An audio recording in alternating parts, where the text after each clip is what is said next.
Shalom, chers amis, bonjour. La Yeshiva Gabriel se propose de vous aider à rechercher votre khatan ou votre kala. Pour cela, vous pouvez contacter en France Madame Devorah Selem au 06 26 80 81 08 ou au 01 43 48 78 54. Précisez votre nom, votre âge, votre numéro de téléphone sur la boîte vocale et quel niveau de religiosité vous avez, et on vous recontactera au plus vite. Bedrat Hashem, Be'atzlacha, et de bonnes nouvelles. Binyan Adead. Vous pouvez dédier les cours du Rav Barkatz au mérite pour la guérison, pour le mariage, pour la réussite, ou tout simplement pour l'élévation de l'âme d'un proche, en nous contactant au numéro qui apparaît devant vous maintenant, et nous ferons le nécessaire pour les cours prochains. À bientôt, de bonnes nouvelles et Batzlacha. Mesdemoiselles, messieurs, ceux qui nous écoutent à travers le monde, voilà, on me voit, tout va bien. Alors, Parashat Mishpatim. Alors, comme on a dit, on a pris l'usage depuis quelque temps de faire les halachot en fonction de la paracha, quoi. D'accord ? Alors, bien que dans la paracha, on ne voit pas que des sujets de Mishpatim, puisqu'on parle de Kashrut et de Trouma et de mélanger de pas mélanger le lait et la viande et de donner les animaux taref aux chiens, etc. Tout le début est quand même consacré aux relations humaines. Donc on va faire un peu de halachot concernant le vol. Alors il y a écrit que, vous connaissez toute cette histoire, que à l'époque du Talmud, il y avait celui qui a écrit le Talmud, il s'appelait Ravashi. Ravashi, c'était une pointure. Ravashi, un jour il dit, demain, à ses élèves, il dit, demain nous allons parler de nos amis, les rois d'Israël qui n'ont pas part au monde futur. Et l'un d'entre eux s'appelle Ménaché. Bon, dans la nuit, il rêve Ménaché. Ménaché, c'était le fils de Chizkiyahu Amelech. D'accord ? Et il ne voulait pas avoir d'enfants, justement, parce qu'il savait qu'il allait avoir des enfants très très méchants. Et ils étaient méchants dans le sens qu'ils étaient idolâtres et criminels. Donc ils avaient tout pour plaire. Et donc, le roi Ménaché lui vient en rêve et lui dit, dis-moi, tu m'as appelé ton ami? Tu crois je suis de tes amis? Il a dit, on n'a pas élevé les cochons ensemble. Alors il dit, ah, mais c'est une façon de plaisanter. Il dit, on ne plaisante pas avec le roi d'Israël. Et il dit, oui, mais dis-moi, tu as fait Avodazara pendant 33 ans, tu as fait pique-pendre. Alors il lui dit, dis-moi, tu sais comment, quand on coupe le pain, à quel endroit on le prend, le pain? Alors il dit, je sais pas. Je ne sais pas comment prendre le pain, à quel endroit. Alors il a dit, je ne sais pas à quel endroit on prend le pain. Alors il a dit, il faut le prendre à l'endroit le plus cuit qui soit, parce que c'est beaucoup plus honorable pour la bracha quand on mange à l'endroit bien cuit que l'endroit qui est un peu cru. Et il a dit, tu sais combien de poids il faut manger pour être quitte? Non. Et il a posé des tas de questions qu'il ignorait. Et toutes ces questions, c'est ce qui est devenu la halakha aujourd'hui quand on coupe du pain. Alors il a dit, tu m'as appris des tas de trucs. Il a dit, mais attends, je comprends plus. Comment ça se fait que tu étais un idolâtre pendant 33 ans? Alors que tu étais si fort dans la Torah, tu connaissais des choses qu'on ne connaît pas. Il dit espèce de genou. Il dit, si tu avais vécu de mon temps, tu aurais soulevé ta robe pour courir plus vite, faire de l'idolâtrie. Donc il y avait cette maladie de l'idolâtrie. Alors comment c'était l'idolâtrie? On prenait une pierre, une brique, on la mettait debout devant soi, et on se prosternait devant elle, on disait, c'est toi qui m'as créé, je te dois tout, je te donnerai des cadeaux. Alors nous, ça nous semble complètement ridicule. Alors, sont venus les gens de la Grande Assemblée, Anshe Knesset Agdola, donc au deuxième temple déjà, et ils ont prié avec succès pour que cette tendance à l'idolâtrie disparaisse. Donc au deuxième temple, on ne voit pas que les Juifs étaient idolâtres. Ils étaient criminels, ils étaient tout ce que vous voulez, mais pas idolâtres. C'est-à-dire que la tentation idolâtre a disparu à partir du deuxième temple. Alors que dans le premier temple, c'était brûlant. Bon, comme on voit avec le veau d'or. Le veau d'or, c'est un truc complètement ridicule. Comment tout un peuple qui a assisté au Matan Torah, il commence à faire la java devant un veau en or. C'était pas non plus les abrutis, ces gens-là. Donc ça veut dire qu'il y avait une tentation d'idolâtrer les arbres, les pierres, les statues, n'importe quoi, d'en faire un dieu. Un dieu pour lequel on donnait sa vie, quoi, ça veut dire. Donc les Anshe Knesset Agdola, ils ont prié, et leur prière a été exaucée, puisqu'on a la tentation d'idolâtrie a disparu. Seulement, comme tout a un prix, les Chachamim, ils n'ont pas pu obtenir que ça s'arrête là, qu'il n'y ait plus d'idolâtrie, puis c'est tout. On dit non, l'amour de l'idolâtrie a été transféré par l'amour de l'argent. Tata, ça veut dire que ce que malheureusement les antisémites disaient depuis toujours, je ne sais pas qui parmi les... Parce qu'il y a beaucoup de goïms qui nous regardent, d'accord, il n'y a pas que des juifs, bien évidemment. Donc ils vont dire, tiens, même le rabbin, il reconnaît que les juifs aiment l'argent. Donc c'est pas moi qui le reconnais, c'est les livres, qui disent que la tentation de l'amour de l'argent a remplacé la tentation de l'idolâtrie. Donc c'est pas, comme on dit chez nous, c'est pas de la tarte. Et donc, et c'est pour ça qu'on dit que la plupart des gens peuvent être très sérieux dans la cacheroute, faire très attention à ce qu'ils mangent, etc. Peuvent être très sérieux dans des tas et des tas de choses que les goïms ont du mal à faire, de se priver d'un bon camembert après un rôti, fromage ou dessert, ils n'arrivent pas, les Français. Il faut absolument un morceau de fromage après la viande. Donc il y a plein de gens qui arrivent à respecter la cacheroute. Mais la tentation de voler, d'aimer l'argent, elle est pratiquement inévitable. Alors, on ne parle pas du vol à main armée, comme fait le gouvernement israélien dans nos poches, d'accord? On ne parle pas de ça. On ne parle pas de la tentation, les ministres des Finances qui vous braquent, qui vous enlèvent le pain de la bouche. On ne parle pas de ces gens-là. On parle du tout un chacun qui a une tentation au gezel. Gezel, ça ne veut donc pas dire mettre la main dans la poche de l'autre. Ça, d'accord, on est d'accord que beaucoup de gens ne le font pas. Mais le gezel, ça veut dire vouloir gagner de façon injustifiée. D'accord? Vouloir gagner de façon injustifiée. Donc c'est soit le commerçant qui vous fait un prix qui n'existe pas, qui vous invente un prix et qui vous prend de l'argent en plus. Mais bon, nous ne sommes pas des commerçants, mais nous sommes des acheteurs. Et donc, vous voyez bien dans les lois de ribit, de prêt à intérêt, ou les lois de Gezel, que ça arrive. Vous avez par exemple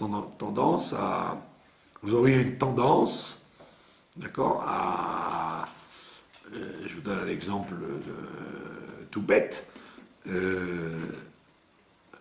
Vous aimeriez, par exemple, si le vendeur se trompe dans le poids, eh bien, il y a beaucoup de gens qui le laisseront faire. Si le vendeur s'est trompé dans le poids. D'accord? Il vous a donné en plus. Il y a beaucoup de gens qui disent, bon, ben, tant pis pour lui, il n'avait qu'à faire attention. Donc, alors que s'il avait fait attention, il aurait dit, ah non, non, je me suis trompé, c'est plus cher. Donc, quelqu'un qui laisse faire voilà, il a laissé son fils de 15 ans à la caisse, et le fils de 15 ans, il ne comprend rien. Il ne comprend rien, il vous a dit 20 shekels alors que c'était 40 shekels. Vous auriez tendance à dire, tant pis, il avait qu'à pas mettre son fils. C'est rare sont les gens qui vont dire, ah non, non, non, c'est pas 20 shekels, c'est 40. Vérifie, appelle ton père. Donc c'est ce qu'on appelle aimer le gazelle. Il y a des gens comme ça qui sont incapables d'acheter un objet sans marchander. Il faut toujours qu'ils marchandent. D'accord? Donc ça veut dire qu'il y a des fois où le marchandage est permis, il y a des fois où il est malhonnête parce que vous mettez mal à l'aise le vendeur, et le vendeur dit allez, va-t'en, prends-le et va-t'en. Donc il y a tout ça, ça s'appelle du gazelle, ça s'appelle du vol, bien qu'il soit officiel, quoi. Personne ne va appeler la police pour ça. La même chose dans ce qu'on appelle le ribit. Le ribit. Les gens aiment bien, quand ils prêtent de l'argent, ils prêtent quelque chose à quelqu'un, avoir un intérêt de ça. Ils sont pas scrupuleux de dire non, je ne veux rien. Ils veulent un merci déjà. Le merci, c'est un ribit. Oui, bien sûr. Ouais, c'est quelqu'un. Ouais, parce que vous êtes content, la personne vous a dit merci. Vous lui avez prêté une bouteille d'huile. C'est normal, non? La personne vous a dit merci. Elle aurait dû vous dire ce qu'est la mitzvot ou Bezrat Hashem, je vous le rendrai à l'occasion. Mais vous n'aimeriez pas qu'elle ne vous dise pas merci. Or, le merci, très souvent, ça s'appelle un prêt à intérêt. Vous n'avez pas fait la mitzvah pour la mitzvah, vous avez fait la mitzvah parce que vous voulez avoir affaire à des gens bien élevés. Donc, il y a des tas de fois où on est attrapé par le principe du gain qui n'est pas vraiment droit. Ça s'appelle un gezel, avak gezel s'appelle, une poussière de vol. D'accord? Donc il faut bien connaître tous ces dynimes là. Vous voyez quelqu'un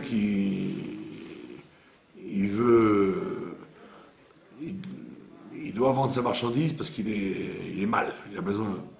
Alors vous, comme vous savez qu'il veut vendre sa marchandise, au lieu de lui dire bon je t'achète ta marchandise, donne-la-moi, et vous sentez qu'il est mal, vous lui dites tu sais quoi, donne-moi mais fais-moi une réduction. Alors vous le prenez à la gorge. Vous le prenez à la gorge, ça s'appelle gezel. Vous auriez dû dire non. Comme tu as besoin d'argent, je te l'achète, mais je veux le prix normal. Là, les gens disent non, vas-y, insiste, puisqu'il est à la gorge. Ça s'appelle gezel. D'accord? Et ça, c'est très, très, très propre à nos coreligionnaires, comme on dit. Donc il faut faire très attention, c'est une... Pardon? C'est une chose qui est restée. C'est pas moi qui le dis, je répète, c'est pas moi qui le dis, et comme c'est pas moi qui le dis, je peux le dire tranquillement, d'accord?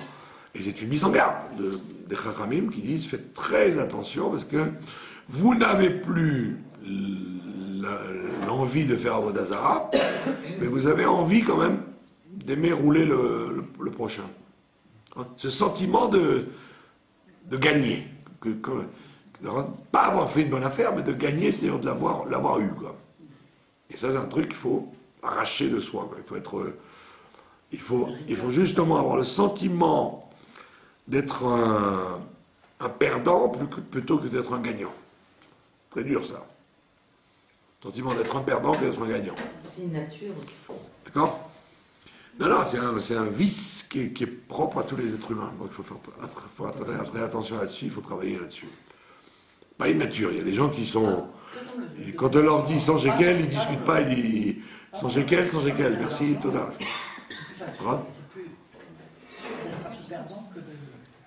Donc il faut bien connaître ces halachot pour ne pas croire qu'on est libéré de ça, parce que très souvent on aime ça, on aime avoir le sentiment d'avoir eu le vendeur, quoi. Comme si le vendeur c'était un malhonnête homme a priori, le khatrila. Les enfants tout petits, alors il faut les habituer. Voilà, les enfants, ça commence très tout petit, les enfants. Voilà. On va habituer les enfants très, très, très petits à avoir avoir le sentiment de pas gagner, de perdre. Pas d'accepter le... C'est dans le domaine de l'argent qu'il faut accepter, Mais pas dans le domaine du jeu. Ouais, quand ils sont enfants, le fait qu'ils travaillent le jeu, à dire c'est moi qui ai gagné, c'est moi le plus fort. Oui, c'est sûr que ça peut donner une midata netzach, ça donne un caractère comme ça. Un caractère de vouloir gagner qui va se traduire après dans les affaires, comme si c'était... Si tu as roulé le commerçant, tu t'appelles à quelqu'un qui a fait des bonnes affaires. Alors qu'au contraire, il faut essayer d'être maximum droit. D'accord? Bon, on ne vous a pas dit que si le commerçant vous donne un truc abîmé, il faut se laisser faire. Mais on a tendance à être heureux que la machine ne marche pas, qu'il se soit trompé dans la monnaie, etc., etc., etc. Il y a plein de gens qui disent « Oh, il gagne assez d'argent, je ne lui rends pas, tant pis, il s'est trompé. » D'accord? Donc, c'est ce qui reste dans le sujet du Gezel. À tel point que dans le Beth Amikdash, on offrait celui qui n'avait pas d'argent, il offrait des oiseaux. D'accord? Celui qui n'avait pas d'argent pour payer son korban avec un taureau ou un agneau, on lui permettait d'offrir un oiseau. D'accord? Or, dans les oiseaux, vous avez l'oiseau, il y a un oiseau quand on offrait une paire d'oiseaux, il y avait un oiseau dont on mangeait une partie et un oiseau qu'on brûlait entièrement. Ola, ça s'appelle une ola. L'Holocauste, que ce soit la grosse bête ou la petite bête, on brûle tout. On consacre entièrement sur le misbéar, sur l'autel, on brûle tout. Mais dans l'oiseau, avant de brûler tout, on ouvrait l'oiseau et on enlevait le zéphek, c'est-à-dire la poche que l'oiseau a ici. Tous les oiseaux ont ici une poche. Tous les oiseaux ou que les oiseaux cachés? Je ne sais pas si les oiseaux... Les oiseaux cachés, en tous les cas, ils l'ont. Les poules, les pigeons, etc., ils ont ça, ils ont tous. Le zéphek. On appelle ça en français le gésier. Alors, on dit pourquoi on a enlevé le gésier? Le gésier, il sent pas mauvais quand on le brûle. Parce qu'il n'est pas la même. Alors que les entrailles, on les brûlait. Et les entrailles, ça sent pas bon. Et le gésier, on le brûle, on ne le mettait pas sur l'autel. On le brûlait à part. Pourquoi? Parce qu'on dit que l'oiseau, il vole. Pas seulement comme ça, mais comme ça. Il vole, ça veut dire c'est un gazlan. C'est-à-dire il ne regarde pas où il mange. Il vole, il prend partout. Si vous laissez sur votre toit des légumes asséchés, par exemple, les oiseaux, ça ne les dérange pas de venir manger. Ils abîment les arbres, ils abîment tout, quoi. Donc ils volent. Ils disent pas, oh, ça appartient à quelqu'un, je ne peux pas rentrer là-dedans. Ils mangent tout. Et donc tout ce qu'ils volent, ça reste là, dans le gésier. Il y a une partie qui est comment dire, qui devient leur chair, et une partie qui reste bloquée dans le gésier, dans le zéphek. Et alors on dit, on ne veut pas que ça soit offert au misbéar. C'est le fruit d'un vol. Alors ça veut dire que même quelque chose, même oiseau, hein, qui, vous auriez dit que l'oiseau il n'est pas tenu de respecter la Torah, hein. Oui, mais comme c'est une nature abîmée chez lui, de ne pas se gêner de voler le bien d'autrui, alors on ne veut pas offrir ça au temple, au Beth Amikdash. Donc on voit bien que le sujet de voler est quelque chose qui est très grave. La preuve, c'est que le Zohar, il dit que la plupart des gens qui reviennent en Gilgoul, en réincarnation, c'est à cause de ça, à cause des vols, du vol. Si vous mangez, si quelqu'un a mangé le pas cachère, bah, il va au Gehinnom et il se fait nettoyer de ce qui n'était pas cachère qu'il a absorbé. Mais quelqu'un qui a volé l'autre, le Gehinnom ne sert à rien parce qu'il a volé l'autre. Donc il faut qu'il revienne en Gilgoul pour lui rendre. Et des fois ça peut être des petites choses. Donc il faut déraciner des individus cette mida du Gezel. Et comme je vous ai dit, le ribit aussi, le prêt à intérêt, d'accord ? Le prêt à intérêt, si quelqu'un il se trompe, il y a des gens qui se trompent, ils vous rendent plus que ce que vous avez donné. Vous avez prêté de l'huile, vous avez prêté de la... D'accord ? Si c'est stam du voisinage, où on ne fait jamais attention, d'accord ? Mais sinon, ça peut être du ribit, de dire « Ah, je suis content, j'ai quand même eu plus que ce que je lui ai prêté. » Je ne vais pas lui dire, tiens. Elle m'a rendu 5 œufs au lieu de... 5 œufs au lieu de 4. Tiens, je ne vais pas lui dire, ah, quand même, je vais prêter, c'est bien fait pour elle. Donc, on te dit, il y a des tas de comportements qui peuvent donner accès à ce qu'on appelle le prêt à intérêt. D'accord ? Exiger un sourire quand vous prêtez quelque chose, exiger un merci, etc., etc., etc. Voilà, donc comme vous avez dit, il faut habituer les enfants déjà à ça. Et quand on est grand, habituer à ne pas être âpre au gain. Sonner batsa, il faut haïr le lucre. Voilà. Vous n'avez pas de questions ?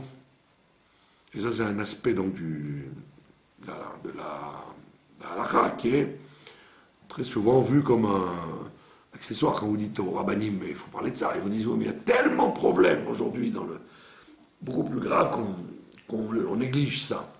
Ah ben, c'est pas sûr qu'il faut négliger ça. Ça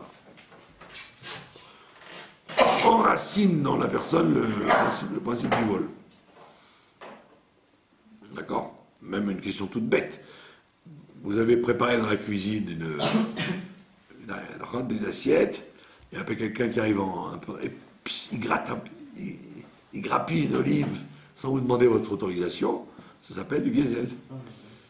C'est sûr que la personne va pas vous dire « Ah, mais il manque une olive !» Elle ne s'en rendra pas compte. Mais vous avez pris l'habitude de prendre quelque chose avec effraction. On prend le stylo de quelqu'un pour... Il faut dire, je t'ai pris, je voudrais te prendre une olive, est-ce que je peux te prendre une olive ?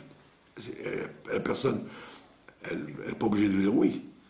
Il y avait quelqu'un, dans son immeuble, il a une personne qui n'arrête pas de lui emprunter des choses et qui lui rend jamais.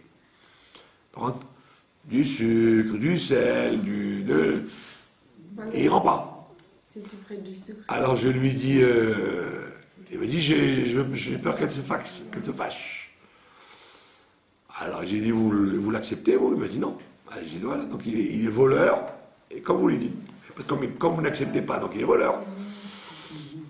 Alors je lui dis, si vous étiez normalement constitué, vous devez lui dire, franchement, je ne veux plus te prêter parce que tu rends jamais.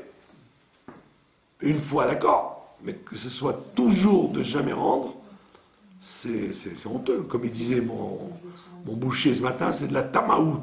Il appelle ça de la tamaout.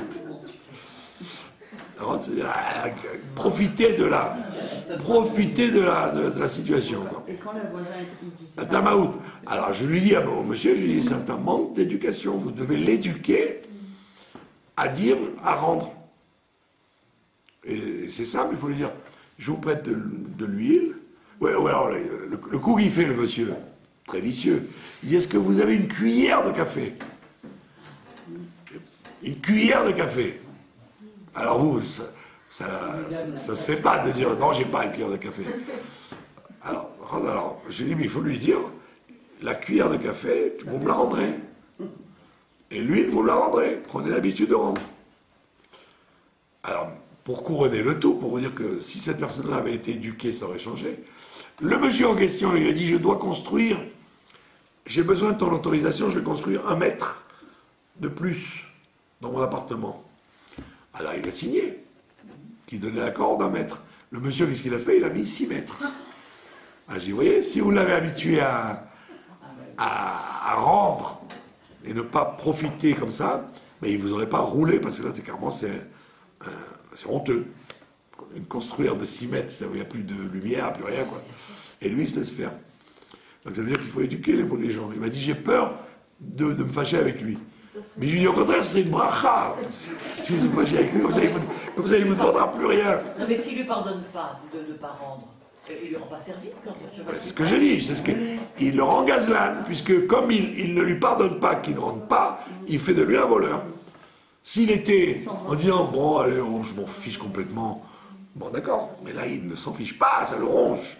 Comme ça le ronge, c'est un voleur. Ah, tu as fait un voleur. Alors, si tu lui avais dit, je te prête, mais prends l'habitude de rendre. Qu'est-ce qu'il y a? C'est une relation de bon voisinage.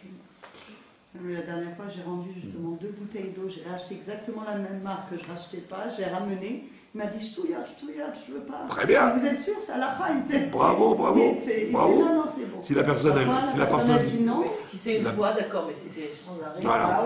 Ça devient...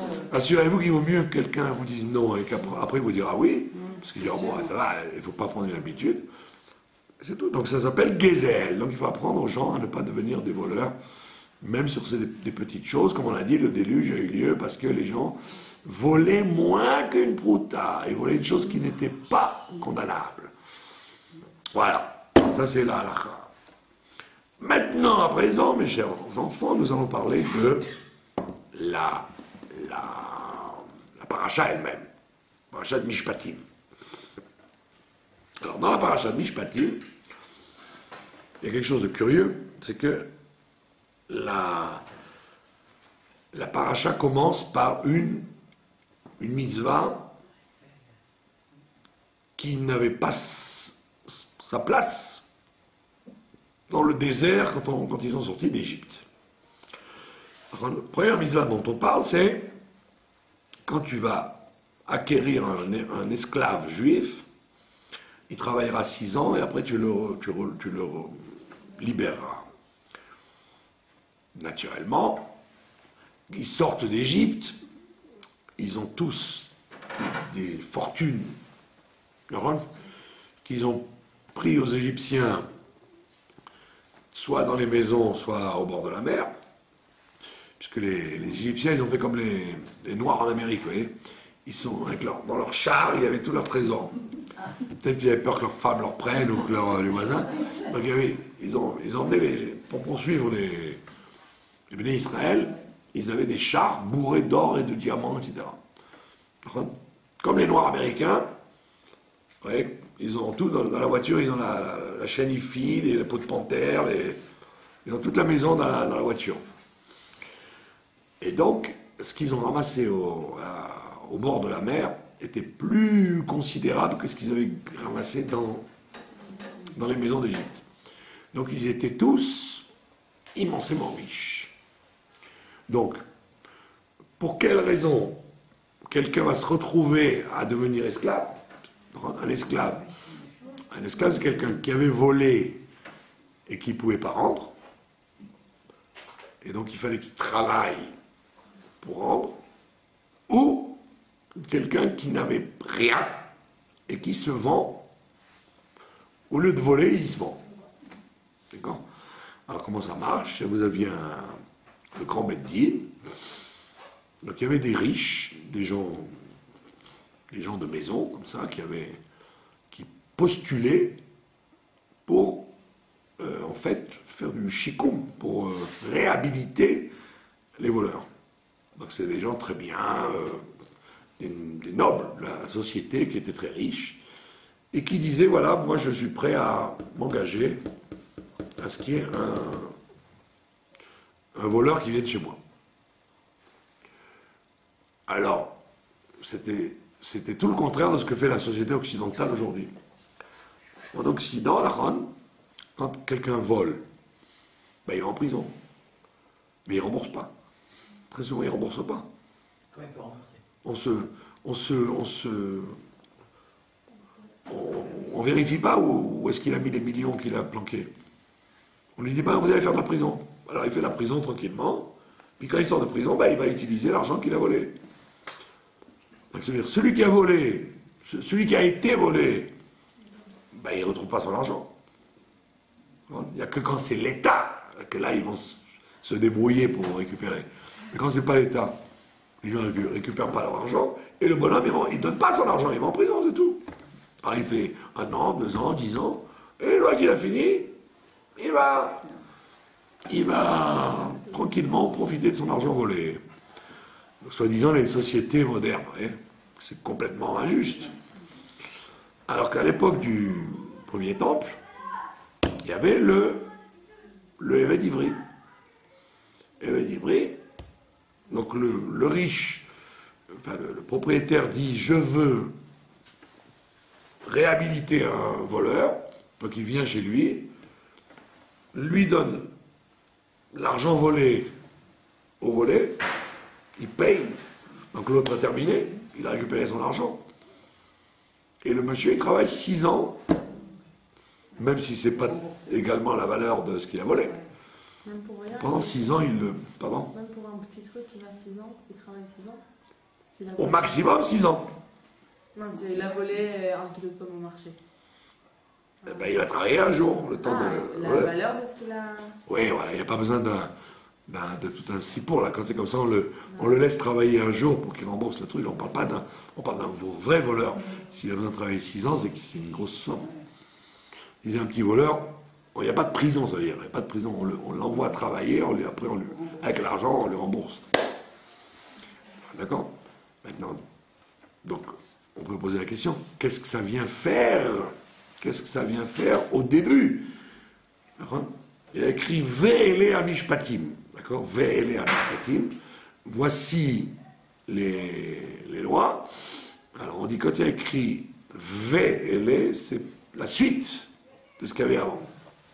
Quand il y avait écrit Ele, ça veut dire que c'est un truc à part. S'il y a écrit Ve'ele, c'est la suite de ce qu'il y avait avant. Qu'est-ce que c'était avant? Yitro, les 10 commandements. Donc pour t'expliquer que toutes les lois, elles ont été données au Sinaï, pas seulement les 10 commandements. Donc on dit Ve'ele, pas seulement les 10 commandements, mais la suite aussi. Donc on te dit, voilà, tu as entendu les 10 commandements, maintenant tu vas entendre la suite. Ben tiens, je vais te dire, tu sais quoi? Ah ben voilà, première loi, l'esclave. On peut comprendre à travers les siècles cette mise-là. Mais quand il sort d'Égypte, qui c'est qui va rentrer dans ce cadre d'acheter un esclave juif? De voler. Qui c'est qui va rentrer dans un cadre de qui tikne évêque d'Ivry? Tu vas acheter un esclave. Quel esclave? D'où? Puisqu'ils ont plein d'argent. Donc même s'ils volent, par exemple, s'il est kleptomane, il a volé, d'accord, il a trouvé un diamant plus beau que ce qu'il avait lui, on va dire, bon monsieur, soyez gentil avec tout ce que vous avez, remboursez. Donc il rembourse. Et il ne peut pas être dans une situation où il va être obligé de se vendre. Donc, de quoi on parle? Alors la réponse, c'est qu'en fait,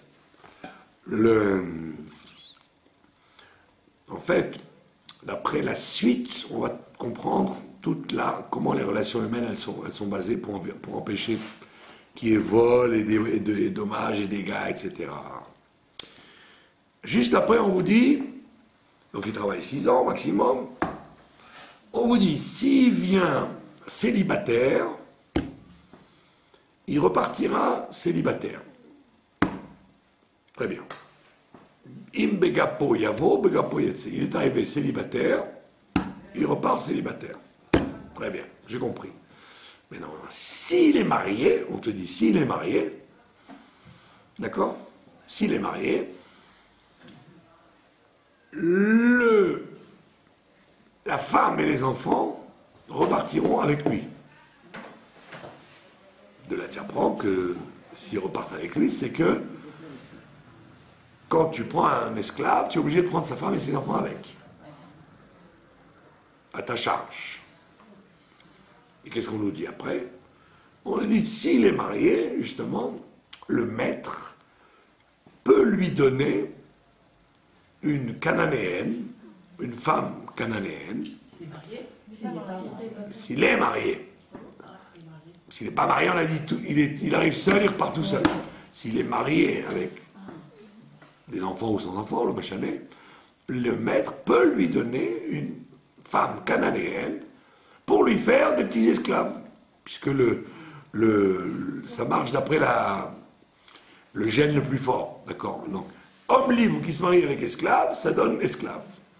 Donc la cananéenne, elle va avoir des enfants. Les enfants vont devenir des esclaves éternellement pour le monsieur. S'il est marié. S'il n'est pas marié, il n'a pas le droit de faire ça. Alors on pose la question. On dit, ça aurait été plus logique que s'il n'avait pas été marié, on lui fasse ça. Mais là, comme il est marié, tu imposes à sa femme qu'il ait une maîtresse Goya. En plus, il a des enfants avec elle. Et après, quand il s'en va, il repart avec sa femme, mais pas avec celle-là, puisqu'elle il n'y a pas de mariage possible. Il laisse cette femme-là et les esclaves avec les enfants pour le monsieur, pour le maître. Et on va même très loin. Et on dit, si au bout de 6 ans, il dit, moi j'aime cette femme, je veux rester là aussi, je veux encore rester là. Alors on lui perce l'oreille, etc. Il reste jusqu'à l'année du Yovel, 50 ans. D'accord? Alors, les commentateurs disent, c'est quand même incroyable cette histoire. Dans toute la Torah, tu vois qu'on fait très attention à éviter les mariages mixtes. D'accord? On te dit, si jamais, dans le mariage mixte, qu'est-ce qui se passe? C'est que les enfants sont appelés du côté de la mère, et même si c'est du côté du père, etc., tu augmentes l'éloignement du judaïsme, et même si c'est un père même si c'est une femme juive avec un père juif, bien qu'alariquement les enfants soient juifs, ça va quand même les éloigner puisqu'ils n'auront pas de père juif, etc., etc., etc. Donc on voit que dans beaucoup d'endroits, dans le Chumash et dans la Bible, on dit qu'il faut éviter les mariages mixtes. Il faut éviter que ça s'ouvre. Pardon? Il faut éviter que ça s'ouvre. C'est assaut. Il faut éviter parce que c'est une catastrophe, ça coupe la suite, quoi. Il n'y a plus de suite. Maintenant, on vient, on te dit, allègrement, l'esclave. Pardon? L'esclave, on peut lui donner, si le maître veut, il dit, tiens, je vais investir, je vais avoir des esclaves éternellement grâce à lui. Voilà, monsieur, je vous présente Joséphine, c'est une Cananéenne. Bonjour, madame. Voilà. D'où elle arrive, elle? Pardon? D'où elle vient? Comment elle est rentrée là? Mais il y avait plein d'esclaves cananéens quand ils sont arrivés au premier temple. Il y avait des Cananéens, des Morim, il y avait plein de gens qui avaient voulu faire la paix. Donc ils acceptaient d'être esclaves. Il y a beaucoup d'esclaves cananéens. Eliezer, d'accord. Eliezer, le serviteur d'Abraham, c'était un esclave cananéen. Donc, Bekitsour, pardon. On parle, là, les Mishpatim sont venus pour le premier temple. Ouais, parce qu'au deuxième temple, comme il n'y avait pas toutes les tribus, il n'y avait plus la mitzvah du Évêque d'Ivry. Ça n'a duré que depuis le désert jusqu'à la fin du premier temple. Dans le désert, Ça n'a pas duré longtemps. Pardon? Dans le désert, il n'y avait pas de Cananéens qui vont encore. Il pouvait y avoir des Cananéens, bien sûr. Il y avait des tas de gens du monde entier qui voulaient servir les Juifs.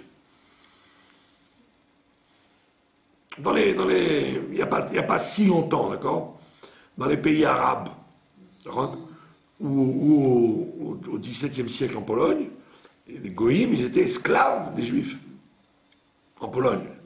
Bon, en Russie, etc., le Shabbos Goy, ce qui s'appelle le Shabbos Goy, c'est très souvent un esclave. Et dans les pays arabes, pareil.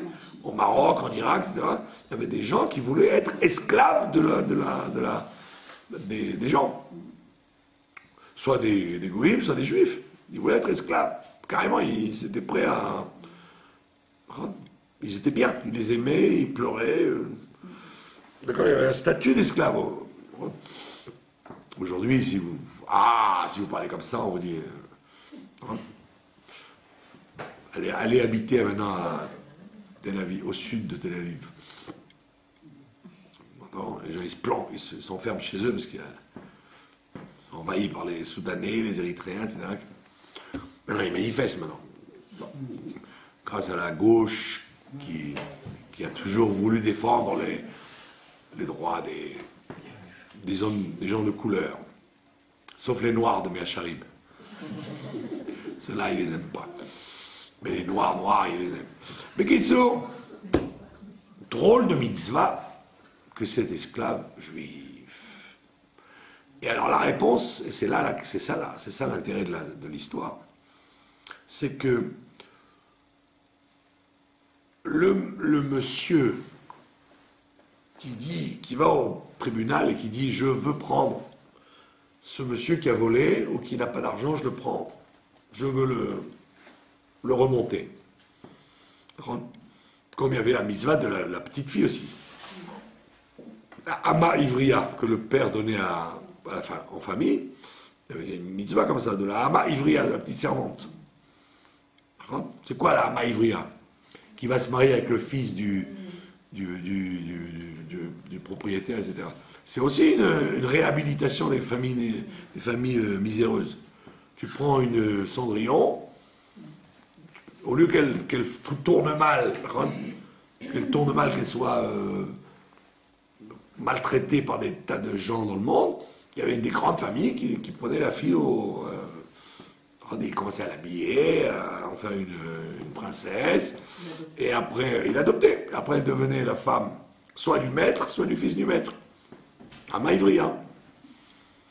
Alors les gens ils disent, oh, comment ils avaient des drôles de coutumes à l'époque. Au contraire, vous arriviez à transformer des gens qui allaient, au lieu de devenir des délinquants, ils devenaient des gens bien. Et c'était risqué, parce qu'une petite fille qui vient d'une maison où il n'y a rien à manger, peut-être qu'elle va voler les cuillères, elle va voler dans les cuisines, il faut la surveiller. Il faut lui apprendre. D'accord? Donc, maintenant vient le cas de l'esclave juif. Vous dites, attendez, ce monsieur-là, on lui dit, alors vous allez payer le monsieur qui a été volé, voilà, vous avez fini avec lui. Maintenant, je vous présente le voleur. C'est possible qu'il n'y ait pas tellement des atomes crochus entre eux. D'accord? Et il faut qu'ils se farcissent, comme on dit. Non? Parce que comme ça, c'est pas un esclave cananéen que vous pouvez battre, il travaille comme un jour et nuit. C'est un Israélien. C'est-à-dire, allô, j'ai la bar mitzvah de mon neveu, je peux pas venir aujourd'hui.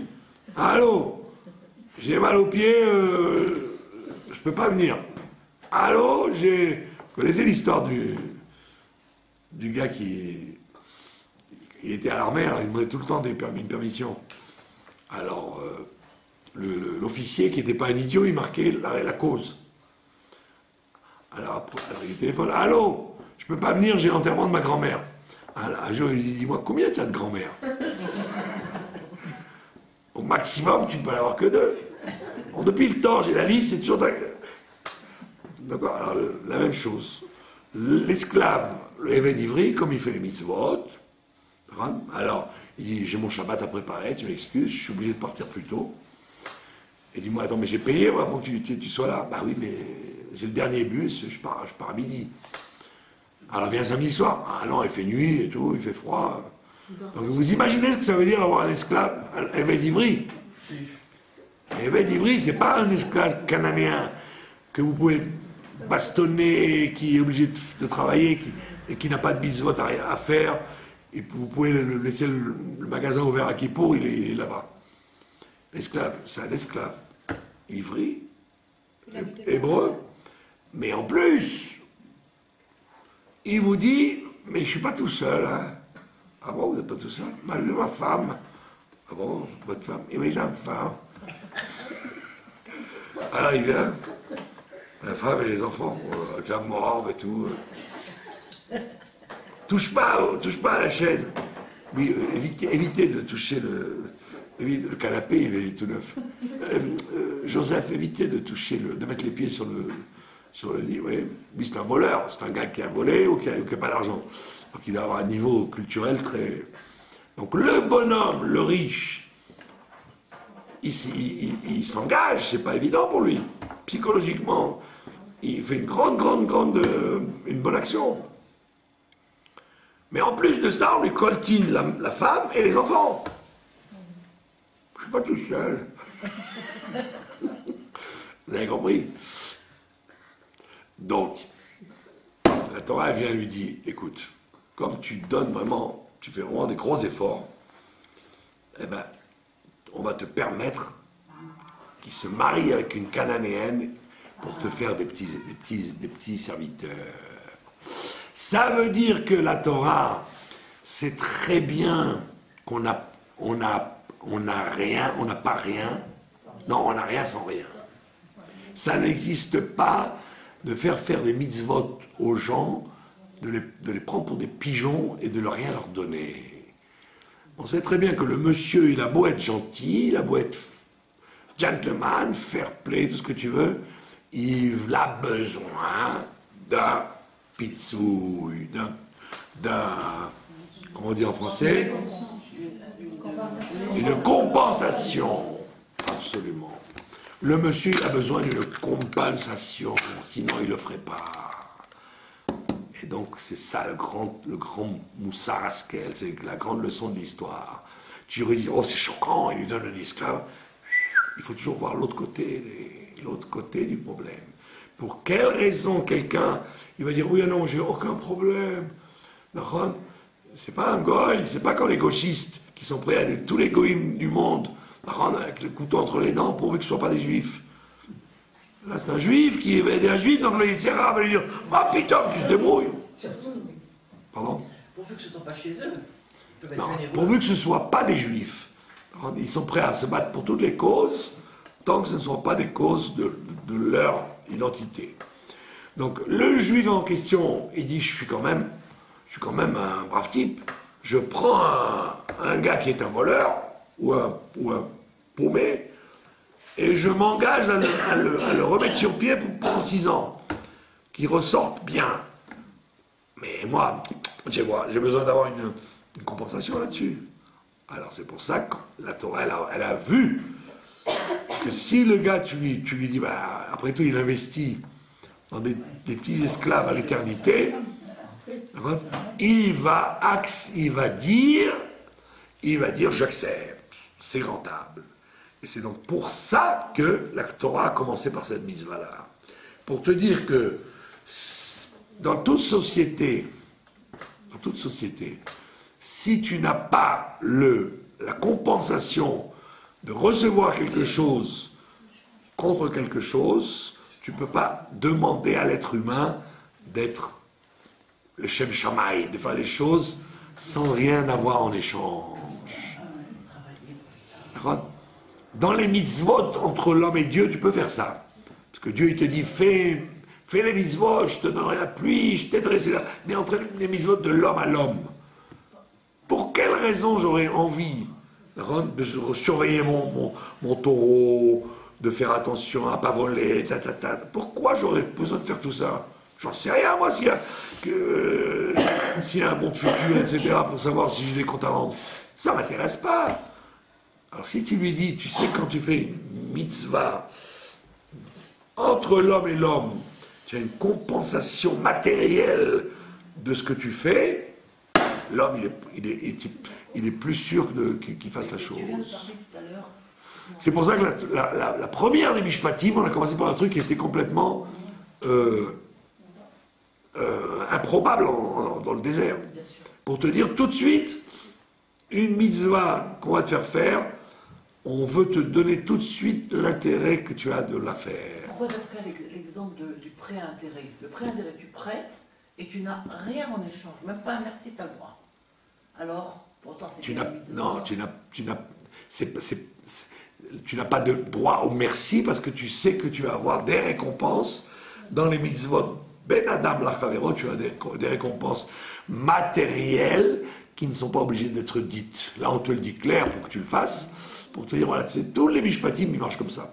Tous les mishpatim marchent dans le sens que tu as une récompense, même si tu ne t'en rends pas compte, tu vas avoir une récompense qui va venir en échange de l'effort que tu sembles faire. Et ça, tu avais besoin du Eved Ivri pour le savoir. D'accord? Je vous donne pas la suite des Mefarshim qui disent, attends, mais comment elle va réagir, la dame? La dame, la femme officielle.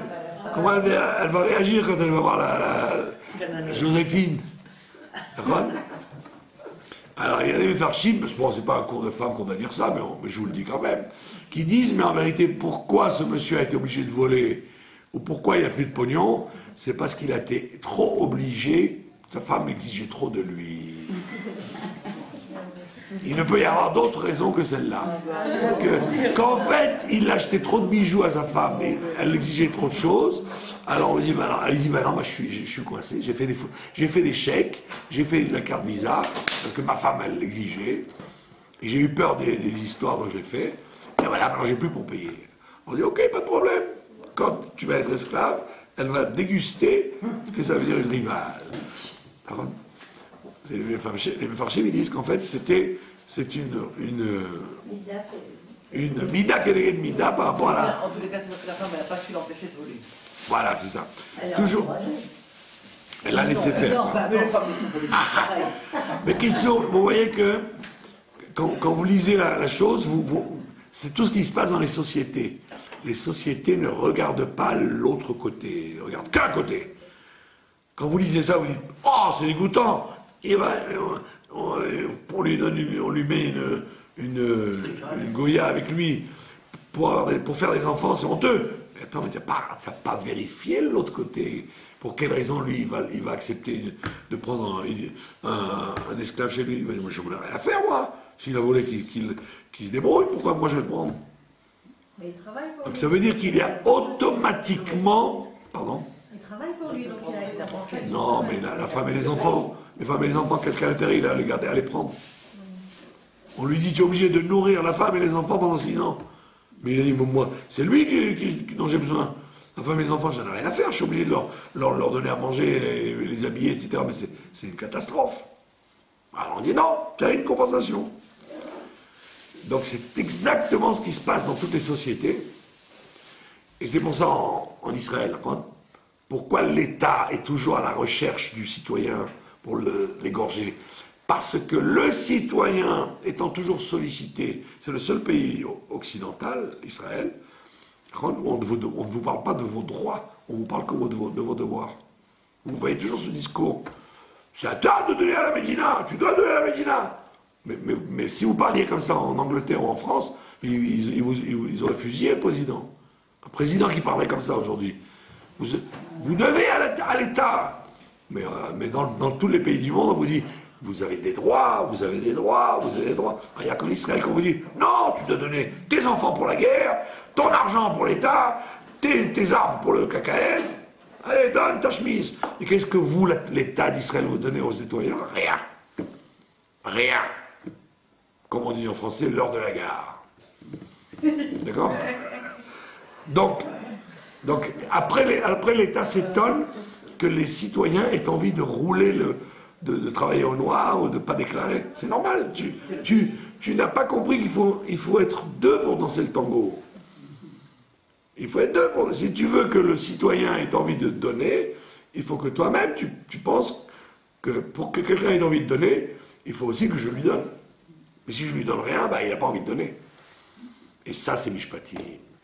Je te dis, à partir du moment où tu sais que tu vas demander à une société d'arranger, d'empêcher le voleur, il ne faut pas qu'il y ait de voleurs.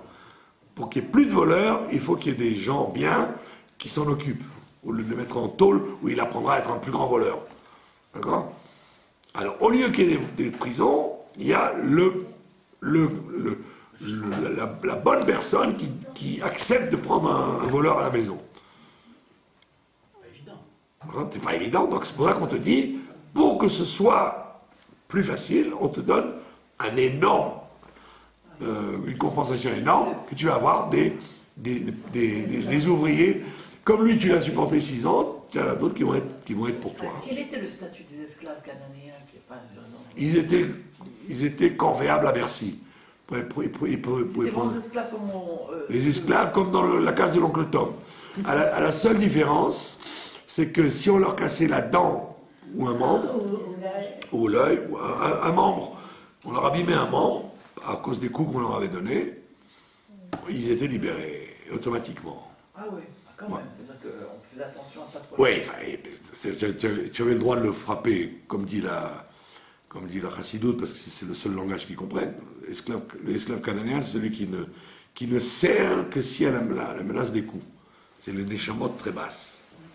Comme nous tous, Daron, les neshamot très basses, si elles savent qu'il n'y a pas de feu rouge, ils vont faire n'importe quoi. S'ils savent qu'il y a un feu rouge, la menace du coup, les gens, ils ont peur. Daron, la plupart des êtres humains, ils sont comme ça. Donc l'esclave canadien, ça représente cet exemple-là de la personne qui peut comprendre que par les coups. Comme on le voit d'ailleurs dans les 3 pays aux États-Unis qui ont libéré les esclaves, Mississippi, non pas Louisiane, l'autre. Il y a 3 États qui ont libéré leurs esclaves. C'est les 3 pays, les 3 États américains où vous ne pouvez pas vous promener la nuit après 5 heures parce que vous êtes attaqué et que les policiers sont obligés de tirer dans la rue. Il y a encore des peines de mort de chaises électriques. C'est tellement intelligent d'avoir libéré les esclaves d'une seconde à l'autre par le général Lee que c'est devenu les pays les plus dangereux. L'Arkansas, on ne peut plus, il y a 3 États.